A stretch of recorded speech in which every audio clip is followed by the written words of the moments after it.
Hey retro gamers. Today on Smashing Bricks, we dive under the ocean with Ecco the Dolphin for the SEGA Genesis.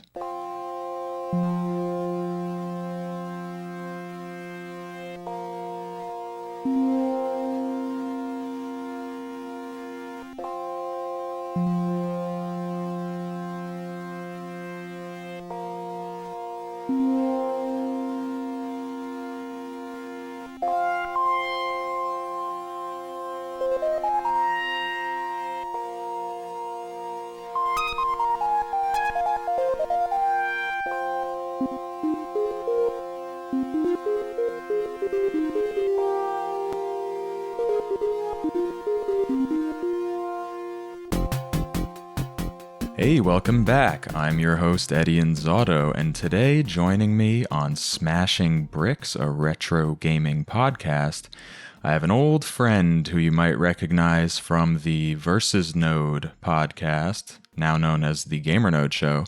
I'm joined by GamerNode veteran, Anthony LaBella. Hey, How you doing, Anthony? I'm doing great, Eddie. How are you? Great. It's awesome to have you back. So Anthony is a former video game journalist and lifelong gamer, right? That's right. And I was saying before we started recording that I'm very excited to be on a mic again talking about video games. I very much enjoy doing that. Yeah. Yeah, it's a lot of fun. And with these old games, I find it's more fun. Although this time, just before we get started, and as a little spoiler, Anthony, I'm sorry. This was my idea to do Ecco the Dolphin. It's true. So you owe me one, I guess, right? Yeah. Based on our potential feelings on, I mean, like you said, spoiler alert, but Right. yeah.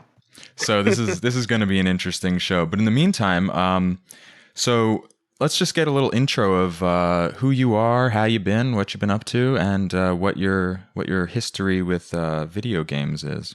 Yeah, so like you said, lifelong gamer. I've been playing since I was a little kid.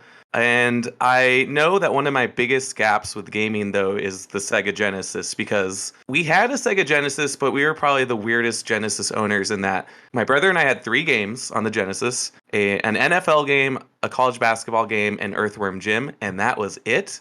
We almost exclusively played Super Nintendo.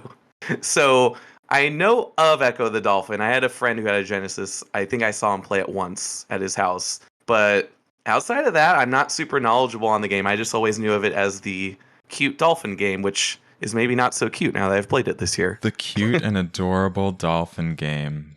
The joy of jumping out of the water, swimming with the fish, right? It's lovely, right? Really pretty to look at, and all those still images. Oh, yeah.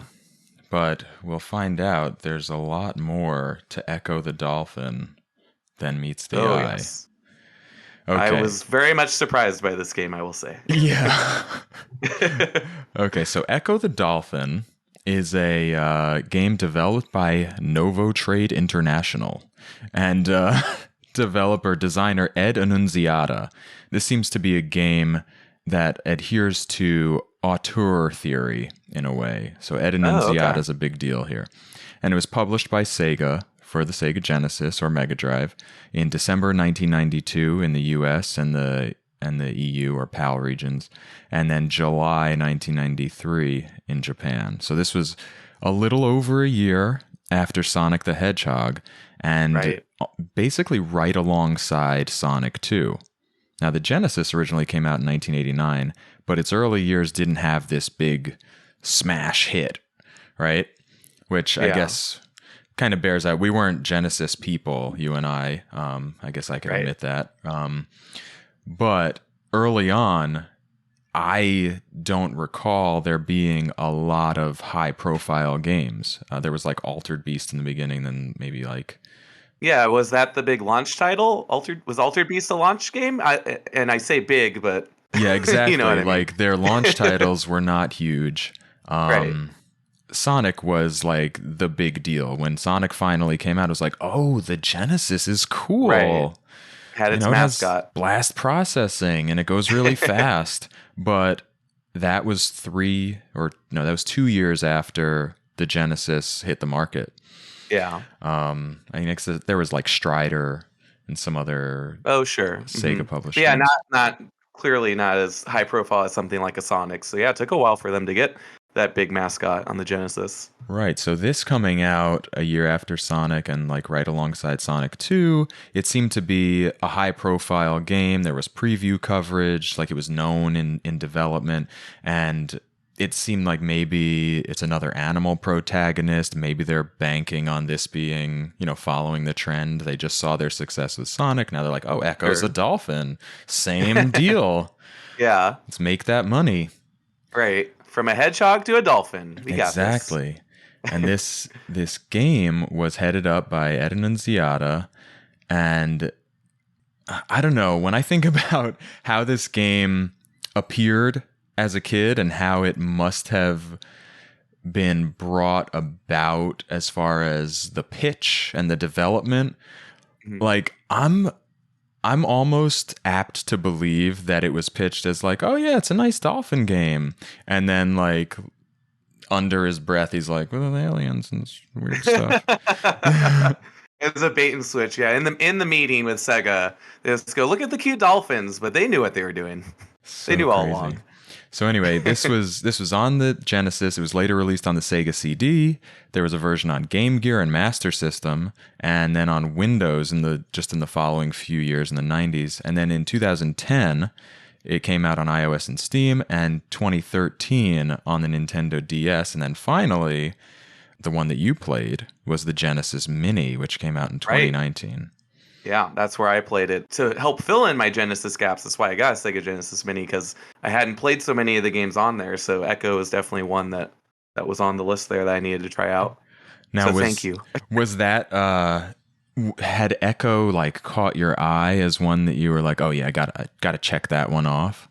You said it earlier, and it really is true. It is a good looking game, and you have to imagine this was early 90s and just screenshots and video. It definitely has a look to it that always intrigued me. And I feel like it's one of those Genesis games that just through word of mouth, you always hear about, like, oh, the Dolphin game, Ecco the Dolphin, even though I didn't really know specifics on it going into this podcast. So it definitely, of all the Genesis mini games, it was on the higher tier list of games I wanted to get to, with the Streets of Rage and, Phantasy Star 4 and a few others. Mm-hmm. Yeah, so I think it was actually pretty popular back in the day when it was released. That may have been due to, I was only 8 years old, but that may have been due to a marketing push that it was given by Sega. It may have been due to there not being a whole lot already available for kids to play. Right. But I think it was like the top 20 to 25th-ish best-selling game on the Genesis, which it's not like really high. It's not like I was talking about Super Mario Brothers 2 in the first episode, but still, that it made it onto the Genesis Mini, right? Yeah, right. They could only choose so many. Right, that's a short list, so yeah. So, what kind of game did you think this was going to be? I figured some kind of platformer. I know I had seen it when I was younger, but I didn't really remember much. I really just knew some kind of platformer, and that was about it. Right. And it essentially is, right? Your platform adventure. Yeah, underwater platform. An entire game underwater that's actually playable. I will get into full thoughts on this game later, but you do think about how much people despise underwater levels, and this entire game is underwater, so I feel like they do all right with that. Normally, I wouldn't want to be underwater in a platformer, but I wasn't miserable playing this game, so I give them props for that. Nice. Okay, so I just wanted to just for anyone who wasn't familiar with it, at least have an idea of what kind of game it is. So platform adventure, maybe we come to find out there's a lot more puzzle to it. Yeah, more puzzle elements. But before we get fully into it, I'm going to continue now about the concept behind this game. So Ed and Inzauto, he came up with the idea to make a dolphin game, and he was inspired by books he read. The main one that he cited in, I guess, an interview and also on Twitter was The Sounding by Hank Searles, which basically talks about echolocation and dolphin communication. But he has also come out much later, like in 2012. He said, "Oh yeah, I read a lot of John C. Lilly." Now, do you know who John C. Lilly is? I'm not familiar with him. Okay, so I wouldn't expect you to be. So John C. Lilly was a neuroscientist in the 50s and 60s and 70s, was like his main time of activity. And he was nuts. Put it lightly. His main topics of interest seem to have been dolphins, number one. Sure. LSD and other drugs, number two. Okay, some dots are starting to connect as you're saying this, but please keep going. And aliens. Oh, now Ecco the Dolphin's making some sense. Okay. Yeah, so his early work was centered on dolphin intelligence and communication, including like cross-species communication. And at one point, he even had this house built or modified that was a multi-floor dolphin aquarium with a live-in dolphin trainer and like research assistant to study their behavior. And there's a lot more to that story, but I'll let the listeners discover that on their own. And it's really crazy. Then he got very interested in the search for extraterrestrial intelligence, or SETI, right? And he got together with this group of other researchers, and they called themselves the Order of the Dolphin. And they were trying to figure out how to use like radio waves or something to figure out if there was extraterrestrial life, maybe communicate with aliens even. Sure. Right? And they're the Order of the Dolphin, and his research with dolphins and echolocation. So that's that. Meanwhile, around the same time, he's exploring human consciousness, or so that's the terms that we're using. And he did this by taking lots of LSD. Of course, as one does. Yeah, exactly. Either in an isolation tank, which he is responsible for developing.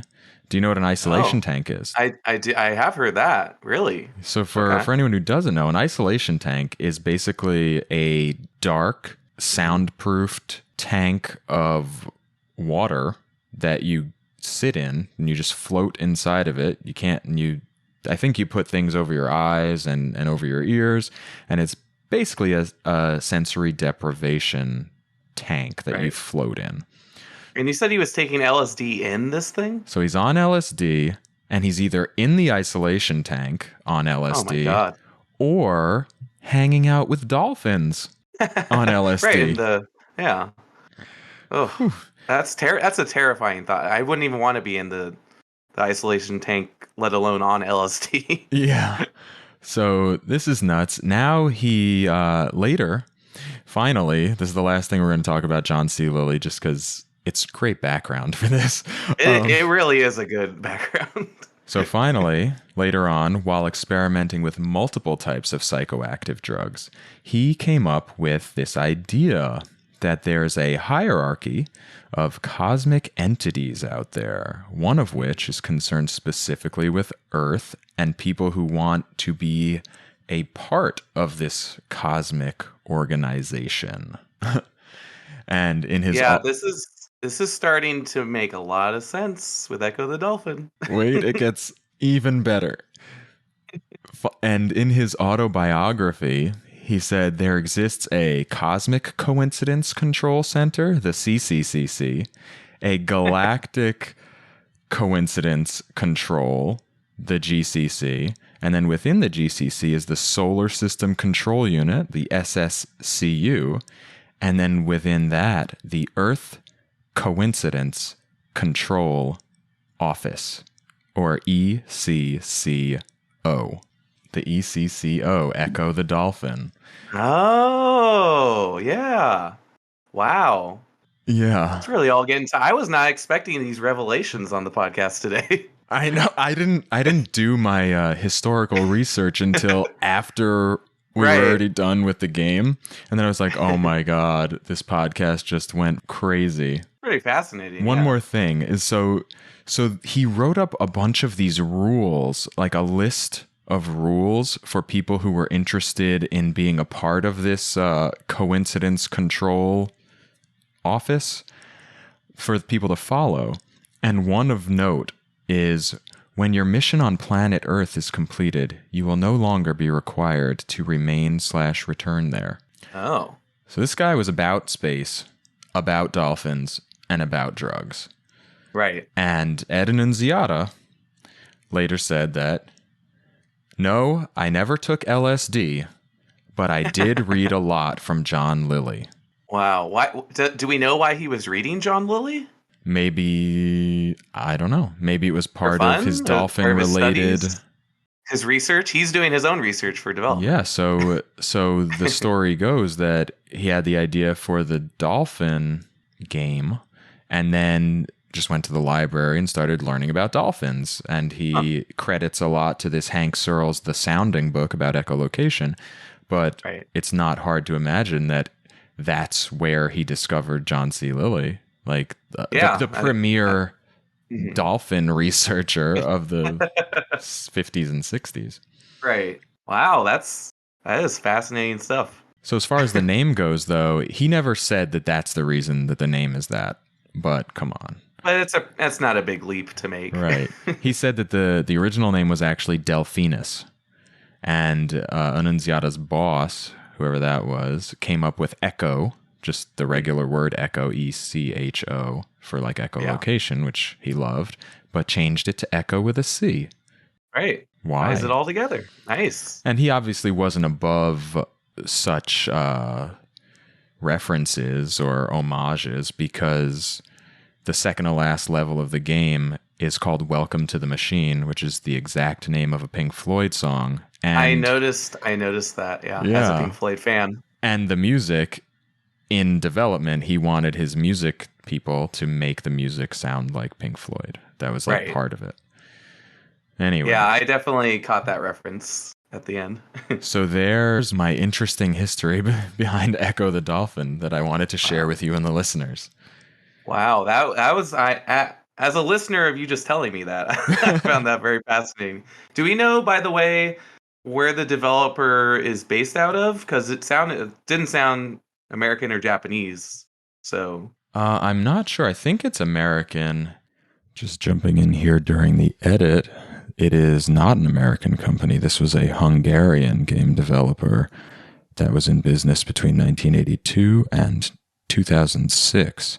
They did all the Ecco games.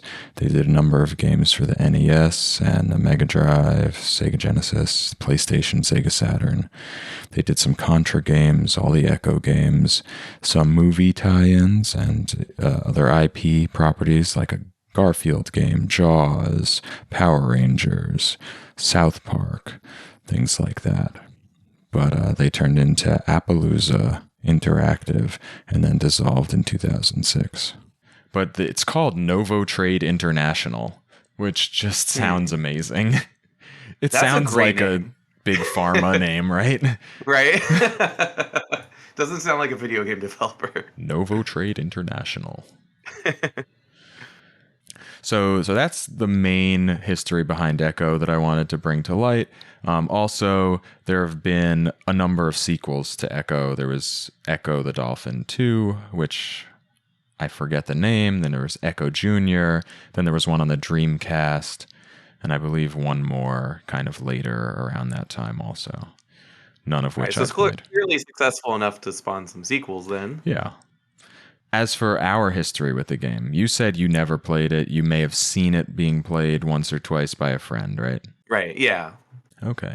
So that's kind of similar to me. I actually did play it, but I've come to realize upon this revisitation that I did not play it in any depth whatsoever. To me, this was like fun, swimmy, jumpy dolphin simulator, the game. I remembered. Oh, I wonder when Free Willy came out. Actually, let's see. Oh, that's a good question. This is very important to me. I'm just going to quickly look this up.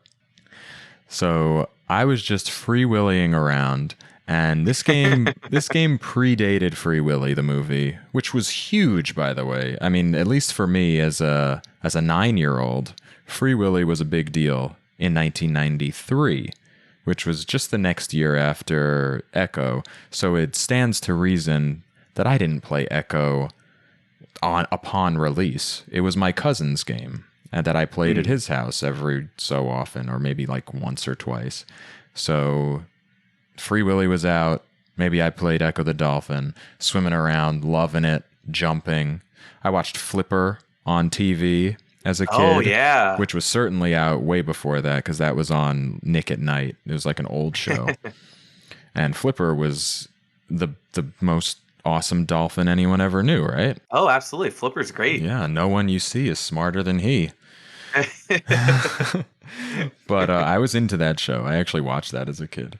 And to me, Ecco the Dolphin was amazing. It was so cool. It was really pretty. You do remember fond memory. Like you have those fond memories. Yeah. I had fond memories of a beautiful game, like good graphics, dolphin looks cool, swimming feels like fun and smooth, and you can jump out of the water, which is so satisfying. And it was a great game. Meanwhile, I'm certain I never passed the first level, having now come to revisit it. See, that's the thing, right? Your impression as a small child is this one level where you swim around, you jump out of the water, and it's great. If it's just that one level, what a lovely experience. So I don't even know that I got past the first major event in the game. Maybe, maybe not. But so that's my history, and that brings us to the game. So how about you intro us into Ecco the Dolphin, what it is, how you're introduced to the game. Let's hear it. So when you're starting off, your impressions as a child, you're just swimming around the ocean, you're jumping out of the water, there's some other dolphins around, it's very nice, but the moment you jump out of the water high enough, all of the sea life gets sucked up into the sky, and it seems like something very horrible has happened.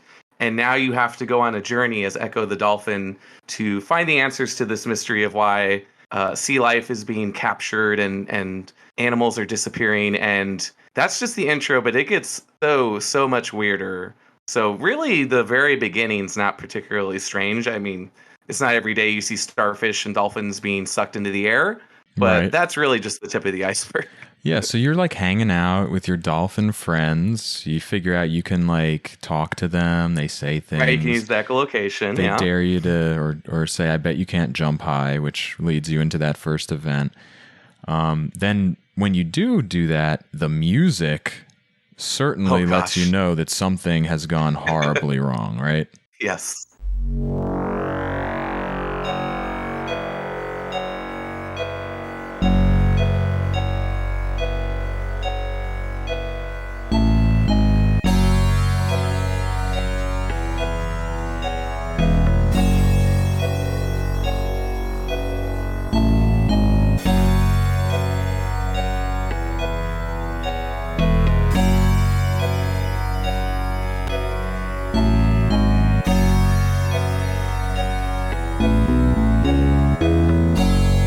That was scary as a kid, but I have to think it was. I feel like, that must, I mean, if you're within the ages of 5 to 10, that's pretty intense. Yeah.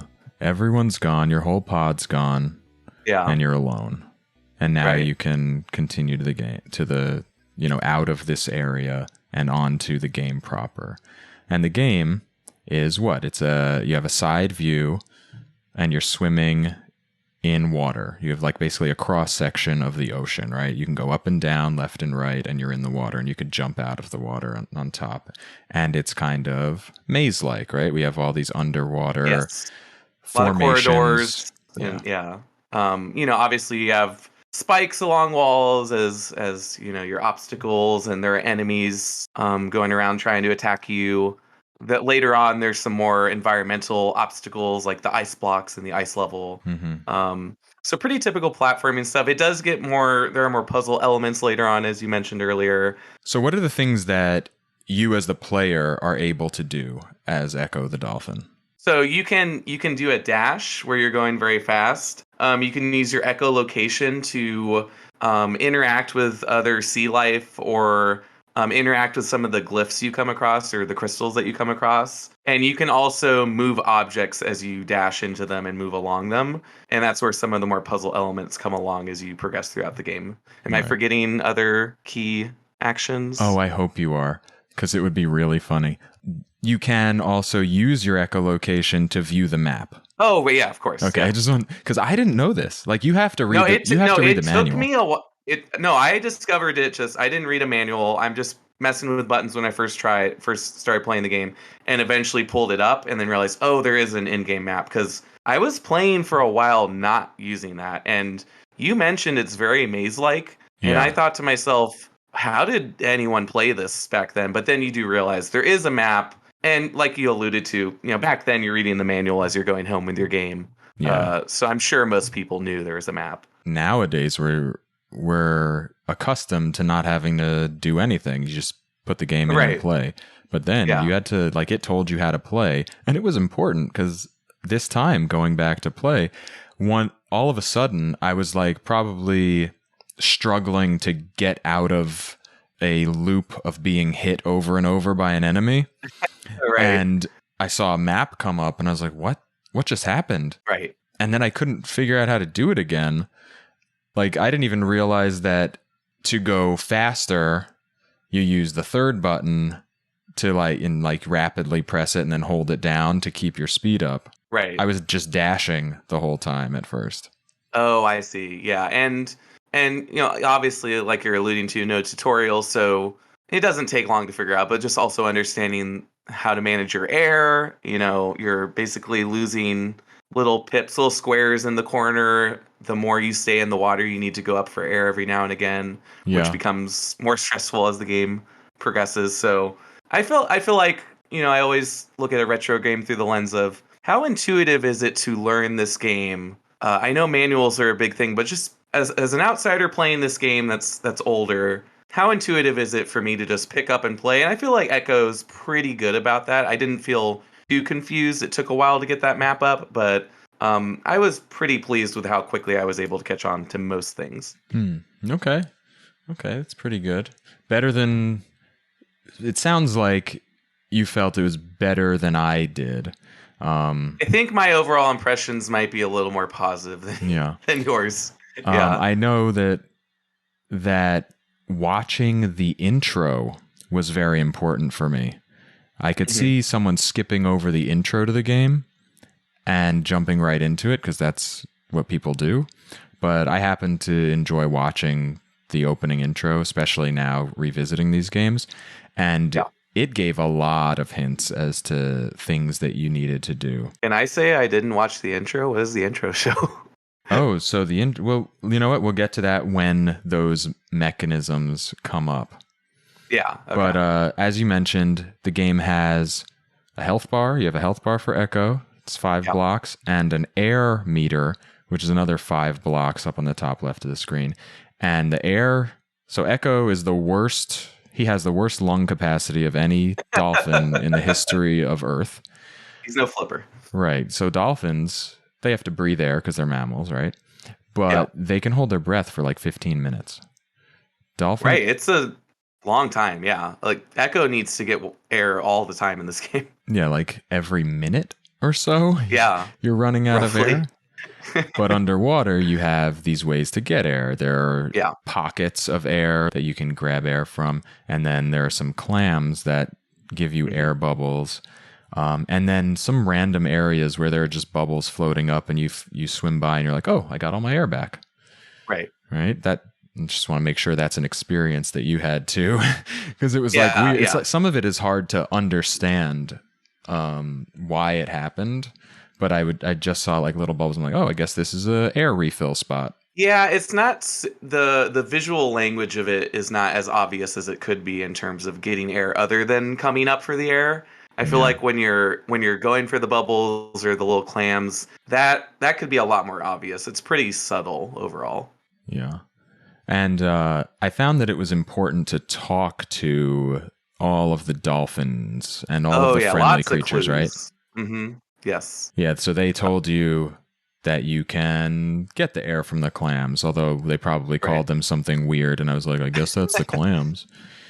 And they tell you things about like how your echolocation is going to get upgraded, or where you should try to go, or what you can do to the enemies, or that you can eat fish to gain health back. Yeah, that's kind of their tutorial, right, in this game is that if you talk to your friends or other sea life, they kind of give you clues as to what you should be doing, which I feel is a pretty clever way to handle that. And then, like you said, it encourages you to really use the echolocation and try to chat with as many of them as you can. Yeah, so that's pretty good. It's good that they have that in there, but it's funny that when you talk to them, it just cuts completely away. Yeah. And then you get like a 1997 GeoCities website font. Yeah, I was thinking of that font I will not forget. Obscure Echo Trivia number 4 from Ed and Inzauto's Twitter. The blue ripple effect behind the text screens was originally a bug. Weird graphics chips. Yeah. Okay. So that's something we learned from Ed and Inzauto in 2012. Okay, so we leave that first area. Everything's gone down. We go into our first real level, and we start to see enemies. We start to see some of the puzzles coming out with the crystals, right? Right. These gate crystals, right? They're called glyphs. Yeah. We run into a crystal, and we can't go any further. It just blocks us. So we have to swim around until we find another crystal. And they look exactly the same, right? They look exactly the same, and that's so weird. Like, I don't know why they look exactly the same. That was so confusing for me, and also just how to, because you do the echolocation on the one that acts as the door, right? And it'll say like access denied, or you cannot pass this way yet. Right. And am I right in that? I'm trying to remember. To get the key, essentially, is it you kind of dash into it? Am I right in that? Yeah, that's what I remember. I don't know if you can use the echolocation to get the key. I don't think key so. I think I power. tried. Yeah. But it's just very confusing. You have to bump into it. So the way for the first level, maybe even the second level, for like a few parts, the pattern that we're having is you run into a lock glyph, which is just a giant crystal. Then you have to go in a different direction and go deeper to find another one, which you bump into, and it gives like it shows a little circle, concentric rings centering in on Echo, and it looks like something happened to you. Then you go back to the other crystal, and now if you hit it with your echolocation, it just flies away. Right, and it's so it does the circles like you said, but then there's no indication you have the glyph, or it's just very strange to me. Certainly nothing on screen, right? No, nothing on screen, and I just found that to be a very strange design decision, that there's no real visual indicator that you've done it, or there's really not. I'm trying to think, do one of the other dolphins or whales or something tell you? I know they tell you that you need to open the glyph doors, but do they even tell you that that's how you do it? Maybe. I didn't experience any sort of I don't think I did either. Glyph clue aside from you have to open it to go past, but like obviously. Yeah. Right. So yeah, that was that part, and I don't know why they look exactly the same. Like, is that a color limitation for the Genesis? I don't think so, because the game looks really good. There's a lot of... It's a great looking game, yeah, and... They could have just cross-hatched it a little different. They have right, dithering on everything. Swap. Yeah, right. Yeah, kind of funny. So, as we're getting into, like, actually playing the game, I'm going to hit you with Ed and Inzauto Obscure Echo Trivia number 17. I was paranoid about game rentals and kids beating the game over the weekend, so I made it hard. So apparently he just kept making it harder and harder. So the old arcade philosophy, we gotta get those quarters. So in this case, don't rent the game and return it. We want you to keep playing. Yeah. So I mean, even like right off the bat, early on, we start to have these currents which actually didn't come back a lot later, but in the first level, like we had the currents that would push us into these pufferfish. Right. Mm-hmm. It was hard to even see them at first until you see like a few pixels floating across the screen. Yeah, that's another one. Visually, again, very subtle for something pretty important. Yeah, suddenly you're just not moving anymore. Meanwhile, these pufferfish swim way easier than a dolphin. That don't make no sense. Yeah, it's not a level playing field, and I don't like it. Yeah. So there was that. We move on. What else? Then we start to get the stones, right? The stones and the shells were in the next level. This is the thing that is shown in the intro.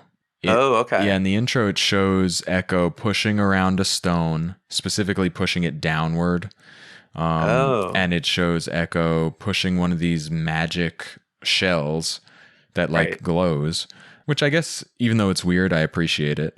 It shows Echo pushing these shells into a barrier. Right. Well, it's like breaking it down, right? Yeah. But so is this a radioactive shell? Like, yeah, what kind of power does this shell have? You're not like striking this barrier with the shell. You're just you're literally just pushing it up against it. Yeah, it's just as long as it touches, it breaks down. Really strange to me. But yeah, is this because of the events that are happening? Like certain things underwater have different powers now. Maybe to play into the plot. I don't know. And it's funny how like supposedly all the life has been taken out of the ocean. Maybe we think, I don't know. It hasn't been revealed yet. Yet it's Echo who's left. And then all these other enemy creatures. Like, why are those enemy creatures still there? Yeah, why are they there? Very inconsistent. I thought maybe Echo wasn't sucked up because he was in midair when the thing happened. Oh, sure. He avoided the pool of it. But that doesn't hold true because all these other creatures are in the ocean. Did it just happen to dolphins? I don't know. But then here you see another dolphin who's like, hey, my pod's gone too. And now you have to rescue dolphins. Right. You start collecting. You go around and collect them. If you get close to them, they'll follow you, and you're trying to take them back to that central location. Mm-hmm. A little escort quest action. How'd you feel about having to use the stones to like nullify the effect of the current? I did not like any interaction with the stones or moving anything around in this game. It feels awful. And it feels unresponsive, and I hate it. So the collision detection is a thing in this game. Oh, my God. It's really weird. You got to be rough. pretty careful with these stones. And another thing that you move around later was like the death of me. So the stones, the shells, you move them around. You've got to... So you kind of have to hide behind the bigger stones while you're going down through these upward venting currents, or else you get shot way up to the top. Oh yeah. And then it's really fast. You have to do this over and over in multiple different places because you have to go around and grab a dolphin and then go up and then come back down and get a different dolphin and then breathe over here and then go across, and there's a lot of that. Plus it still has the glyphs. Right, you're still looking for the glyph keys to open the glyph doors this whole time. And eventually you get all the dolphins back to this other dolphin. Right in the middle of you trying to find your own people. But again, like why are they all still there? Yeah, where did they... Yeah, I don't understand why Echo and then a handful of these other dolphins are around. So did you save all of these dolphins? I did not. I was getting frustrated, and you do not have to move on. That's what I thought. I thought you could just move on because like eventually you can move on without getting them all, because that's what I did. I was getting fed up. You could do that by accident too, because nothing says what the exit of a level is. That's true. The moment you go through it, and yeah, there's no way to go back to a previous level, right? Other than putting in a code putting in and the just old replaying. password. Yeah. You don't even have to like go to the edge of the screen. You get close and it like sucks you through. Pulls you in, yeah. Like Echo's just like, yeah, this is it. Let's go. I'm so ready. Yeah. So by skipping the dolphin rescue, did you not get the weaponized song? I did not have a weaponized song. So is it like his echolocation, the one button that does something besides dash, can hurt enemies after you save these dolphins, either these dolphins or the dolphins in the next level. Eddie, I did not have that. Oh my god. And this game was even harder than it had to be. Echo the Dolphin, why don't you explain these things to me? Yeah, because like I think I mean, I know it, I'm sure it's hard anyway with it, but that made it much harder. Yeah, I think I did not have that. Probably you wouldn't be able to beat the game. You could probably play through the whole game and get to the final boss, and without that, you'd fail. To damage the final boss. Yeah, because I don't think you can. Maybe you can hit it with your nose. But yeah, so when you save all the dolphins, they say, "Oh yeah, here, use this. This song will hurt the hungry ones, or whatever. Or hurt it'll get your enemies, right?" So I enabled hard mode then. Pretty much. I feel like that would be pretty bad if you got to the final boss and if you hadn't done that thing from one of the opening levels, you're soft locked basically. Yeah. Yeah, I wonder. Maybe you can use your dash, but I bet you could dash into them. I don't know for sure though, so I know from having played the final boss encounter that it would be insanely difficult. I would not be capable of doing it in 2 months of playing every day, 9 to 5, 7 days a week. Well then. Challenge accepted. Go for it. I think we also met an orca whale in that level, or in one of those 2 first levels, right? Did you meet an orca whale? Yeah, the one that tells you to go meet the other, was it Big Blue? He says, find Big Blue. He's very old and wise. Yeah. But before you get to Big Blue, you get to a level where I was already ready to rage quit. Like before, just right in the beginning, basically. There's the level where you're introduced to these rings of starfish or rings of spiky balls. Oh, yeah, I forgot about that. Ugh. So they're like the shells, right?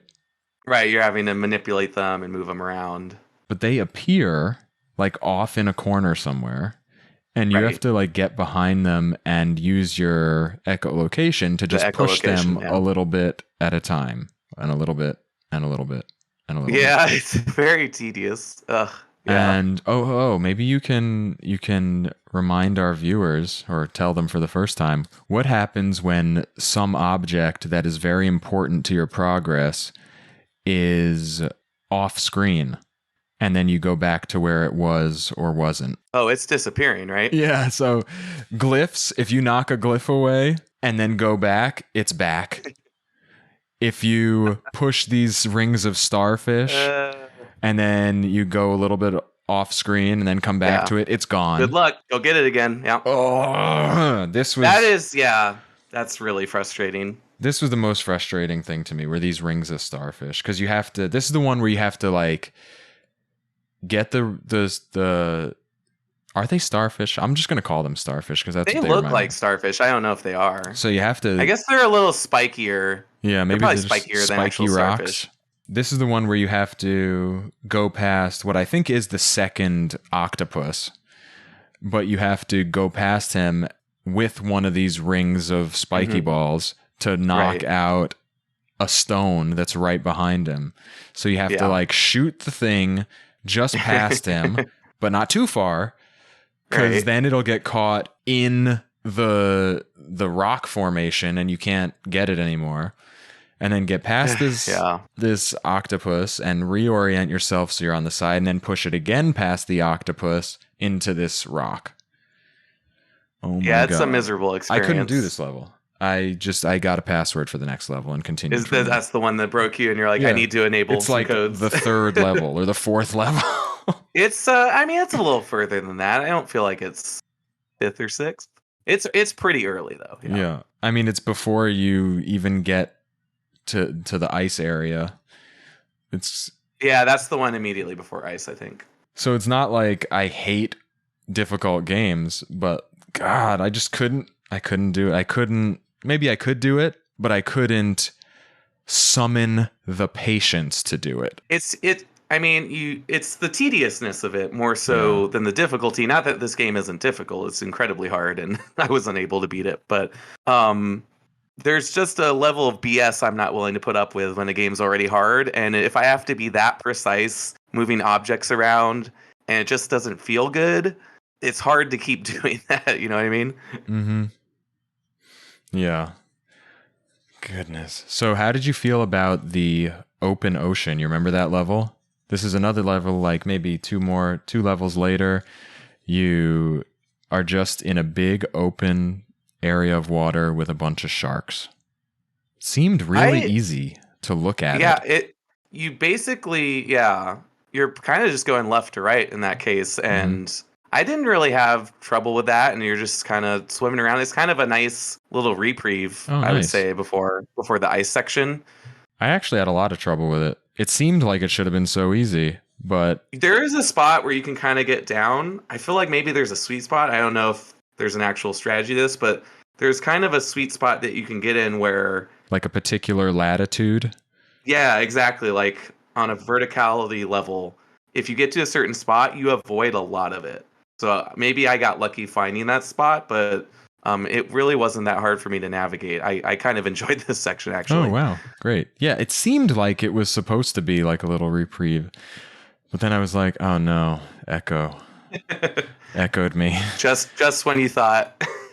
This game echoed me. But okay, so you get past the open ocean. Now you're in the ice zone.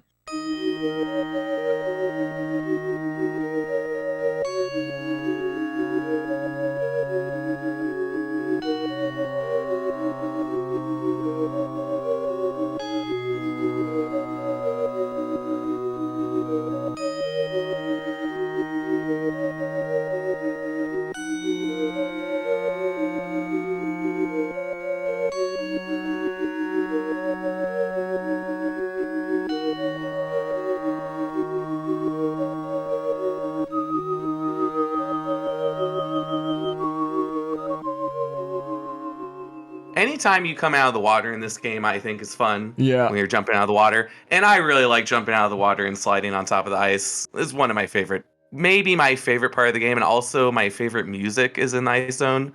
It's very creepy and ethereal and pretty unsettling. So I really liked the ice zone, even though it had its challenges for sure. So I guess let's talk about all the ice area together as opposed to individual levels. How did you feel about those big spidery crabs? Yeah, like spider crabs. Oh my god! Like I'm trying to imagine if you had gotten to that when you were, 8 years old playing Echo. They're pretty creepy. And hard. They're very, very hard. Because they move fast and like they move very fast. And this is when I started thinking, I don't know if I can do this. Yeah. They were kicking my ass. And then you have those sharks that swim through the obstacle, like behind the foreground obstacle, but you can't do that. No, you again, not leveling the playing field. This was rough. But the thing about the ice zone was there was no more it felt more like you were just trying to navigate through the puzzle, like figure out the maze, because there was no more fetch questing. There's no more save these dolphins, which I really liked. Yeah, I think that might be one of the reasons I I consider it one of my favorite parts of the game. I think this game does a much better job when it's more focused like that. Yeah. Yeah. We had these insta-kill ice blocks. Yes, also, ice blocks were very shitty.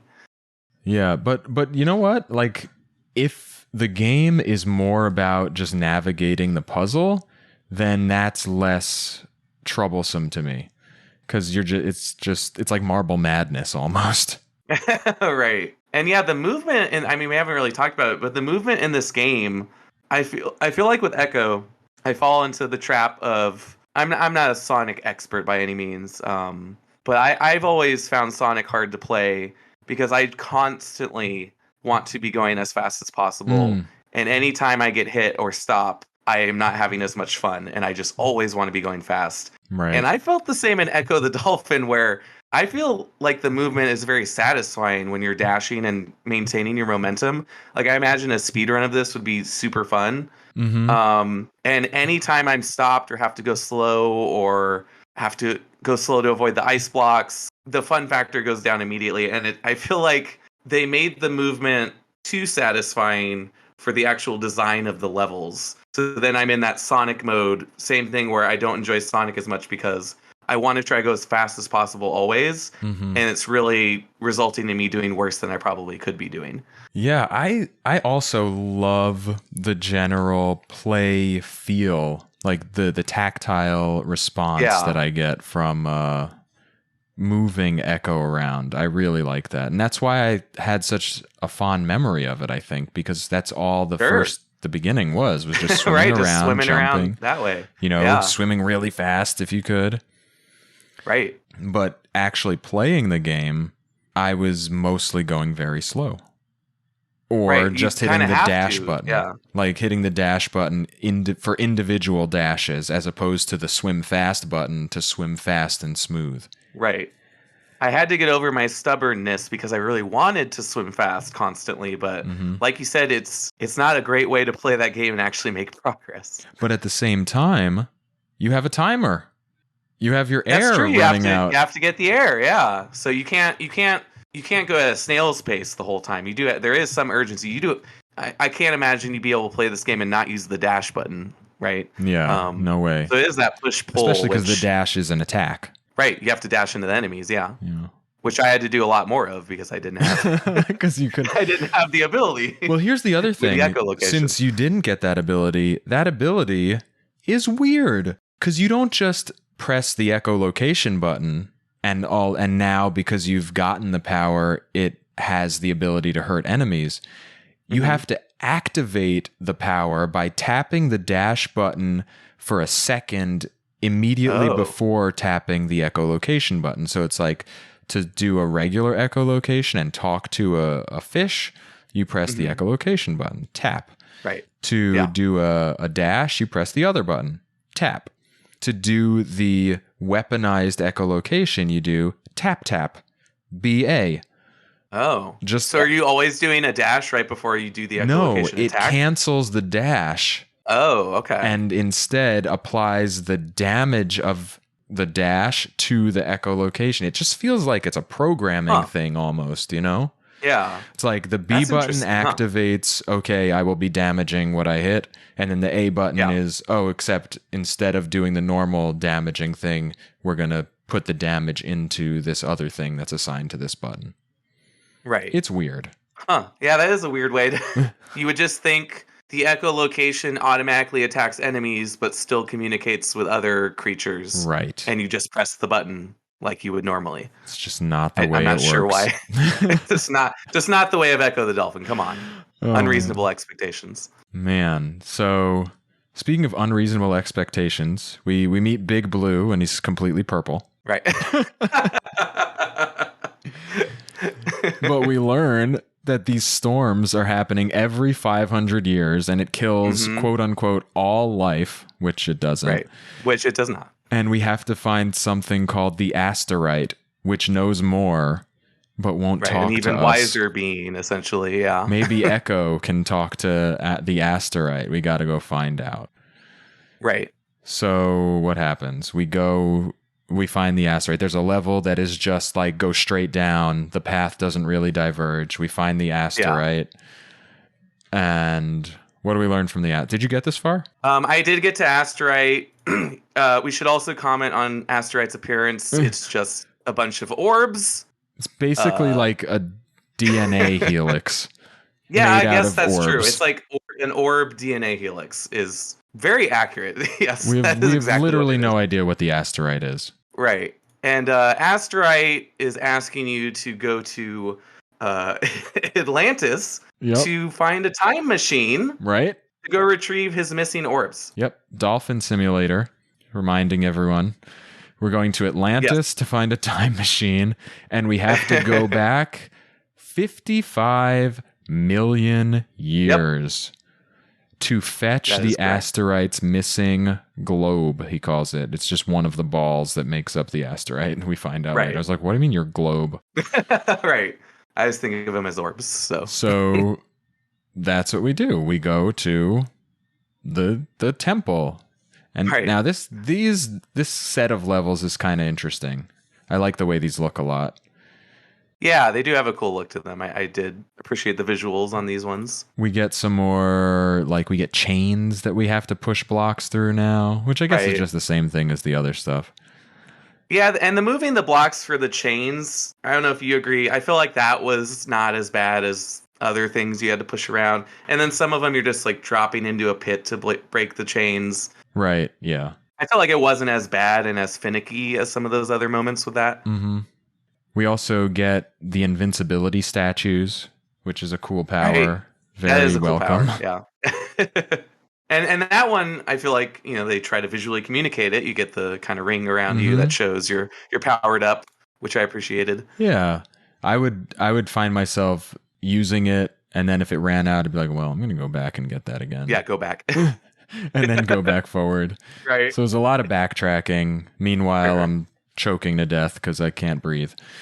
Right. So here we still have air pockets. We have complete out of water areas. I like there's the one part where you have to jump up pool by pool and then jump off the last one and you fall way down and land in a pool below. Right. Yeah. That was fun. That was cool. You kind of get your exposition dump in this in the library section as well, in the library. Right, with so we come into an area with all these glyphs. And what do we learn? So you start learning about an alien race called, is it the Vortex? The Vortex from Planet Vortex. So original. And they're trying to basically harvest from the Earth because they can't get food on their planet. Right. They're so that's why every 500 years, right, when the sea life is disappearing, the storm occurs. That's them coming down trying to take stuff from the Earth to help feed them and help keep them alive. And their favorite food is sushi. They can't get enough of the sushi bar, and so. There's a war, isn't right? There's a war between Atlantis and Vortex. Yeah. And that's why there are the ruins of Atlantis, right? This is a nominal war. We don't see the war, but we see the effects of it. Right. We're there in the, it's like an apocalyptic story. We're there in the aftermath. And then am I missing anything else? Because then... I think that's the gist. I know the gist. Yeah, because I think the time machine is shortly after that, but that's kind of the gist of it. Yeah. Man. What were your thoughts on hearing there are aliens? Because I just kind of briefly saw Echo when I was younger. Just knew it as the cute dolphin game. Could tell it was getting weirder. You're going to Atlantis. They're talking about a time machine, but also now it's very sci-fi with the aliens. You ever see the movie Half Baked? I actually haven't seen the full thing. I know of it. So there's this scene where Jim Brewer, he's major stoner, says, Sure. I think the story's more complex than that. And he talks about how this dog was born into dog fighting and then got into crack and flipped out and dropped dead. And he finishes telling this wild story and he's just like, wow. And that's how I felt after reading these glyphs in the library. I was just like, wow. Really? That's where we're going with this? Oh gosh, yeah, it was a left turn that I was not expecting. Oh my goodness. That was I guess crazy. I should have had some inkling of this the fact that there's even a time machine you're going to. I'm sure it's going to get real weird, but that was just funny to read all about the Vortex. Man, yeah, it's just nuts. So we a couple levels later, we get to the time machine that's just kind of hanging out there waiting for Echo, I suppose. There are warps in that level too that you can activate by going behind like Oh, yeah, secret yeah. walls. And the Right. level before that is actually my favorite part of the whole game.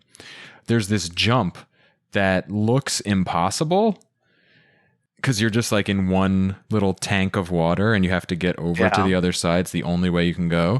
And it's definitely impossible by the standards of the rules of physics that the game Of has what the set game for has you. presented, yeah. But when you do it, the game gives you this boost and you jump higher than ever Right. before. And I was like, Oh, yeah, it's go, very Willie, cool. go. Escape. Find freedom. But anyway, we get to the time machine. And then where do we end up? You go back 55 million years to dinosaur times, essentially. I forget what they refer to it as, but yeah, now there's a bunch of dinosaurs. Yeah, there's like ancient sea dwellers, and Yeah, you get picked up by a pteranodon and moved around. you do, and you get transported that way now. It's a new means of transportation. Which is kind of weird. I imagine it's a little creepy as a kid. Yeah. Maybe not. I loved dinosaurs when I was a kid, but it's like a weird looking pteranodon. Dinosaurs aren't scary as a kid, right? They're just cool. Yeah. So here we are. We're back in time. Now there are no more underwater air pockets. Right. You basically have to get your air. You either have to go a little bit, figure out part of the puzzle, and then go back up, or get your air from the little clams, who sometimes actually spit out poison, which we didn't mention before. Right. Yeah, that's true. They do. Or the occasional. I don't know if they had any more of those just refill your stuff for free areas here. But once you go back in time, there's no more air caught underwater. And it's mostly just figuring out how to get through. Yeah, this is the section of the game that broke me. Having to manage the air in a more intense way. There are, what are they? These little enemies. Do you remember what they're called? I don't know if anything had a name. There were the ones that looked like trilobites. Yes, that's and what they're it like is. very aggressive. They're incredibly aggressive, and I was getting so frustrated. This is where I said I can't do this anymore. And that was it. Yeah. Did you then try to use passwords to go further? I know you had mentioned that as a strategy. I did not end up doing that. I did just kind of look up how the game concludes because I had to see all the alien stuff. But yeah, you did. I absolutely did, and it was worth it. But the trilobite stuff, yeah. Ugh.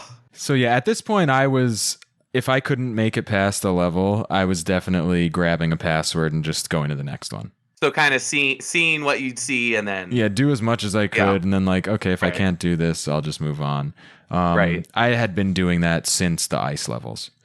Right, you had mentioned before, because I was proud of myself for getting to the dinosaur age section. I mean, that's impressive. There's a lot of stuff along the way, and again, I did not have the echolocation attack, which made things much harder than they needed to be, apparently. But the dinosaur era stuff it was too much for me. I couldn't do it anymore. Also, we've got new stuff like volcanoes underwater that spit out like lava balls that hurt you. You have to find more secret shortcuts through other vents that didn't exist before. Like hidden areas, We've got mini bosses. I don't know if you saw this. They introduced these seahorses. I guess the octopus was kind of like a mini boss, but you just had to sneak by. And that's pretty early a couple times, There are these seahorses that spit out little seahorses, but you have to get past them to finish the level. Then there's just like some weird stuff, like the end of one level, you just fly into the sky. To do what? To what? To go to the next level. Like the end of the level. The exit? Yeah, you're swimming up instead of like just swimming to an exit. You're just swimming up, and then boom, he jumps out of the air like the end of Hitchhiker's Guide to the Galaxy. Dolphin's gone. Right. Which is an interesting connection because dolphins were sort of alien then too. Right. So that's actually right before you meet the old asterite and you collect his globe. Right. So you bring this back to the asterite and you make it whole again and give it all of its power. And then go back to the time machine and go back to the beginning of the game. Right. Then you do the same jump that you did in the beginning of the game again. I get sucked in again, And now you go to space. Now you're in space. And now you don't have to breathe anymore. Right. The breathing's not an issue. You can regenerate your health. And both of the space levels are auto-scrolling. And you just have to dodge. It's mostly, the first one is called the tube, and it's basically a straight path, and you just have to dodge. Vertical, you're going straight up. Yeah. Blocks and lightning and everything. Mm-hmm. It's not easy. Looks easy. Yeah, wasn't easy. I would not want to have to do that. And then finally, welcome to the machine.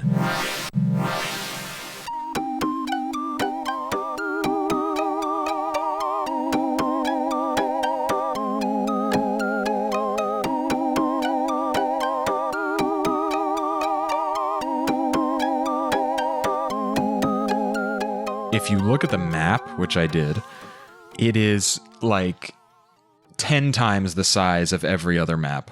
It's impossibly large. It's way bigger and way longer than any other level, right? It's got to be the longest level. It's only possible because it's auto-scrolling. So you just kind of have to... And also, you can't... I mean, it would be even longer than if you could just freely navigate it. The auto-scrolling takes you on the correct path, but you have to kind of like not get caught between the edge of the screen and like a little alcove, because you have to know which way is the right way, like kind of figure it out. Meanwhile, aliens are attacking you. Oh yeah, these aliens are creepy as hell. Like literal aliens, like xenomorphs. Yeah. I was about to say, I was thinking of alien xenomorph with like, weird sea creature design. It's basically H.R. Giger. Yeah. Was asked to design the final enemies. Exactly.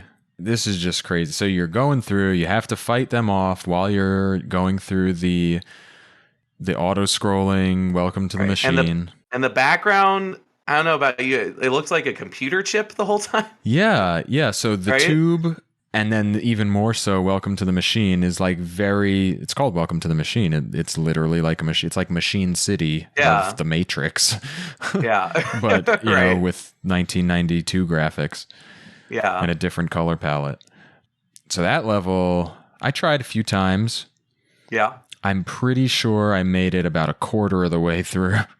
Okay. That's not bad. Maybe half. Quarter. I don't know. But, man, no good. Just based on what I saw, it seems really hard. So you get to the end of that, and you just kind of are transported to the final area.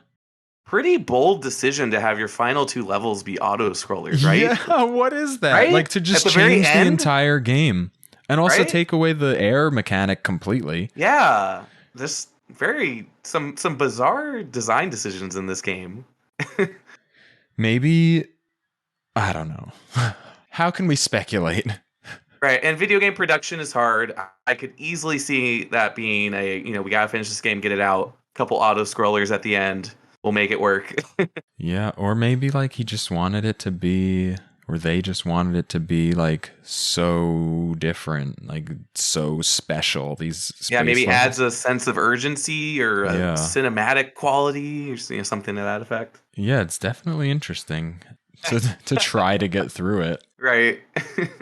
Especially because, like, as we were talking about, one of the big things that makes the game enjoyable is the free motion of moving Echo around. Right. I would argue that's the best part of the game is, the freedom of movement. And when you get in a flow state, it feels really good.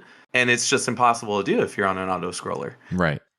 Especially one where every screen is very maze-like within itself, and you're moving to new areas that you're like, it's basically like each individual screen is a patch that you have to piece together with the next patch of a maze to like figure out how they fit together while it's moving.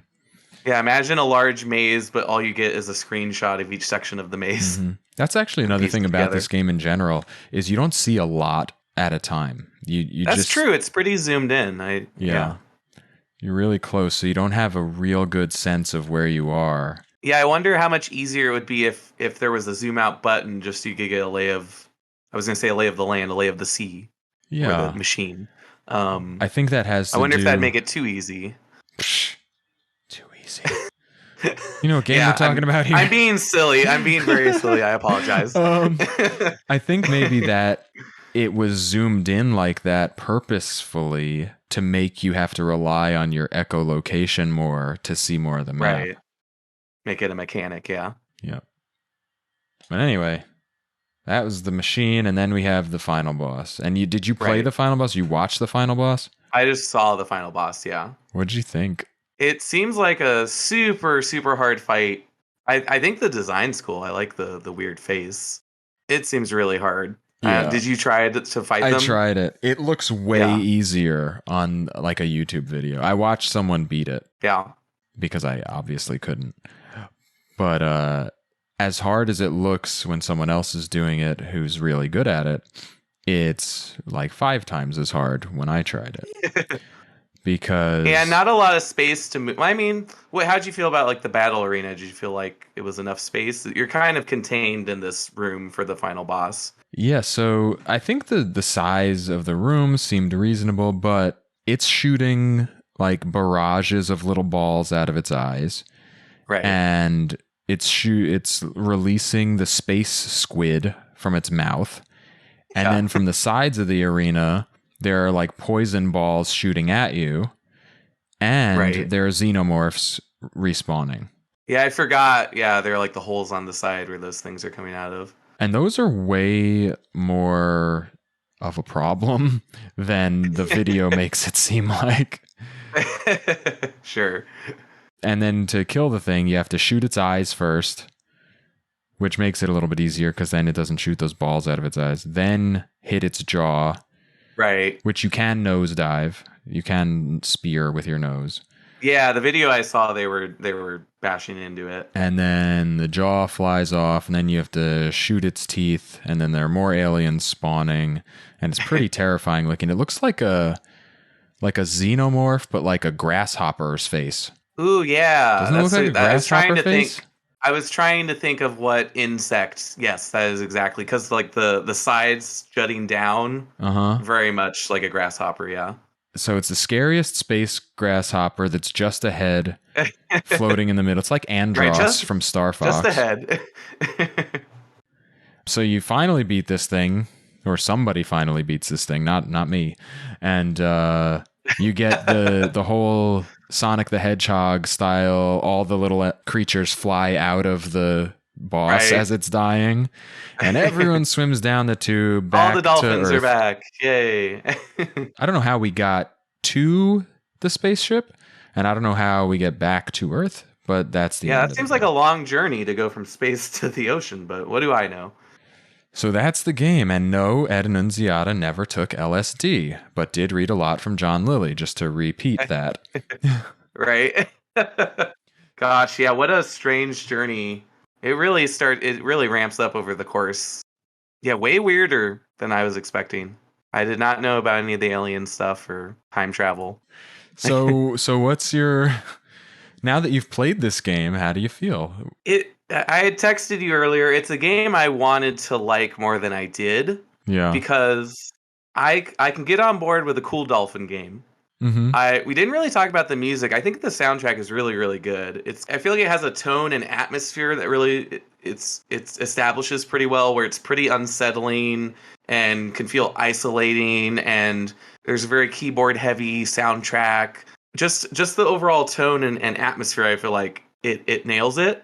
And I think it looks great and sounds great, but I feel like there was a way to take the core of the gameplay, which is moving around in these spaces, dashing into enemies, using your echolocation, and those moments where you get into a flow state, like I said, feel great. I just think it's hard unless you're really, really good at the game. Like, I imagine a speedrunner, like, it must feel great for a speedrunner to play through this thing. But there's just not enough opportunities for that just as a random layperson playing the game, because it's so difficult, and the puzzle sections can be so finicky with you having to manipulate objects. I really, really disliked any moments where you had to manipulate objects or push things into barriers. Yeah. Oh my God. There's this one time later on in like the temple where you were mentioning earlier. You have to like get underneath a block to lift it up and over an obstacle. Oh God. and then Oh, do it's it so again a bad. couple times. Oh, it's so bad. Yes.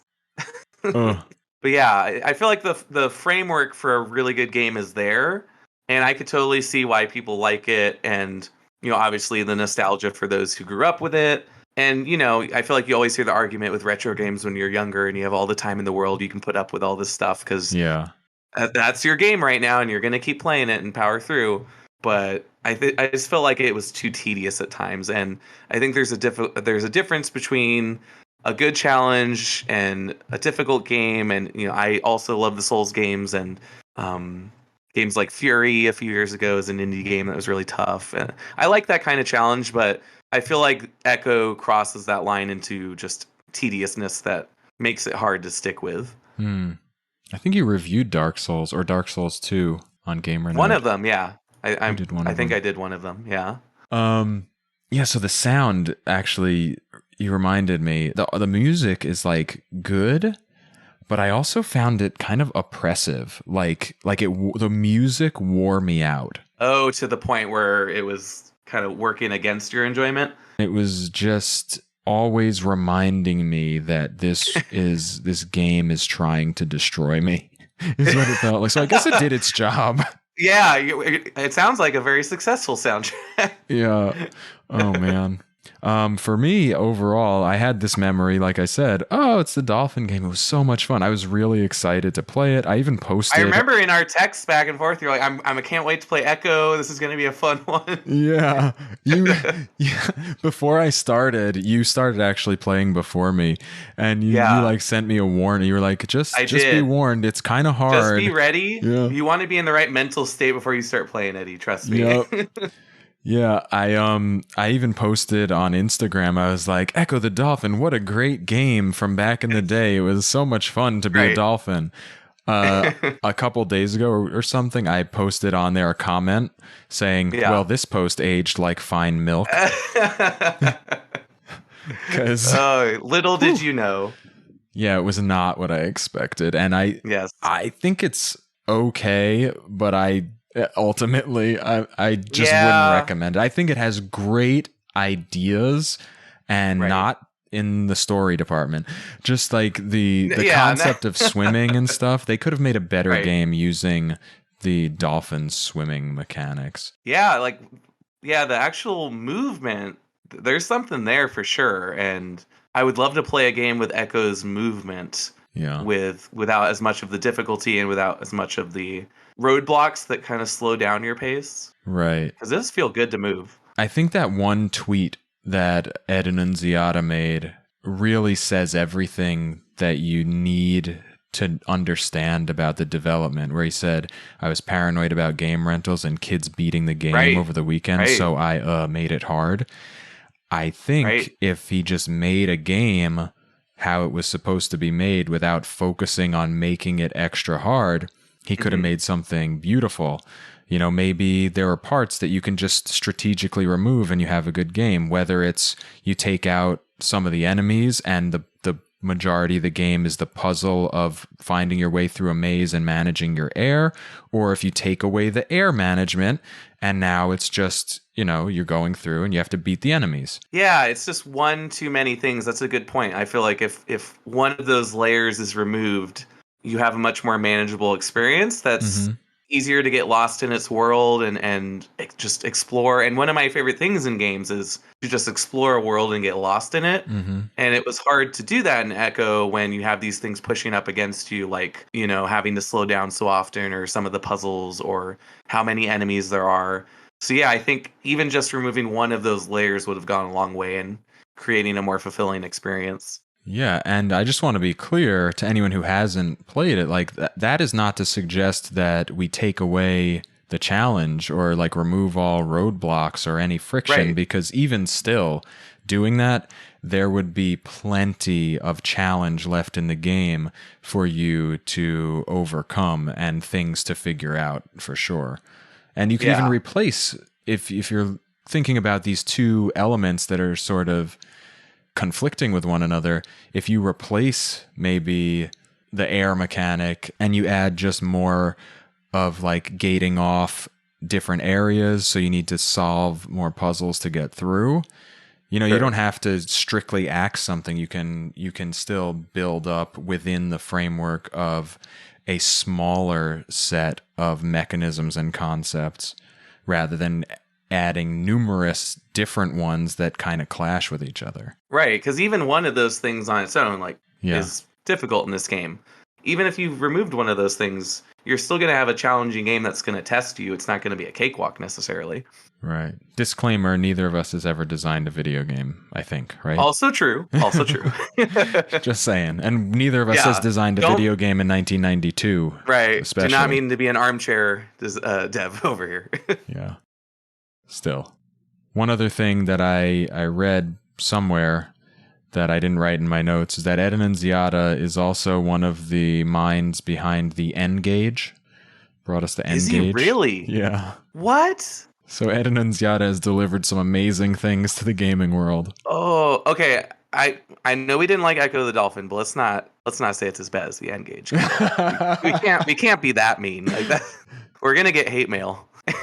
I don't know. It's funny.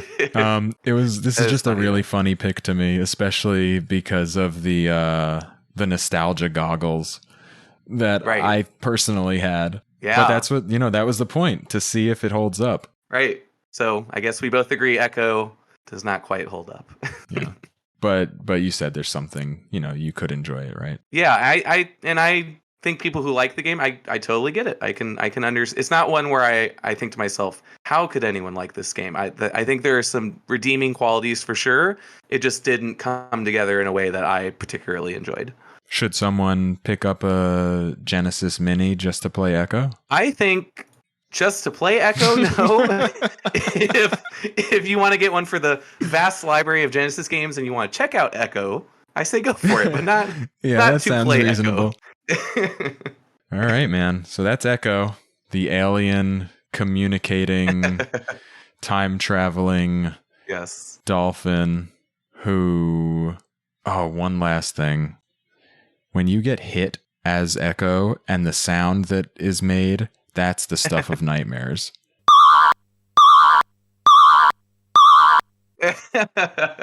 It is a blood-curdling dolphin cry. Yeah. So the blood-curdling, time-traveling, spacefaring dolphin, Ecco. Again, they were going for a very specific tone there. Yeah. Awesome.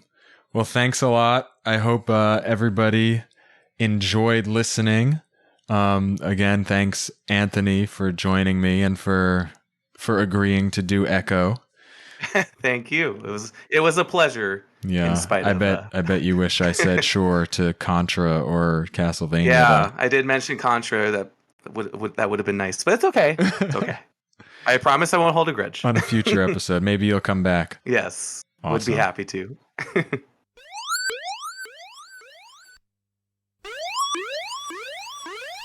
And that's going to do it for our discussion of Ecco the Dolphin for the SEGA Genesis, developed by Novotrade International and Ed Nunziata, published by SEGA.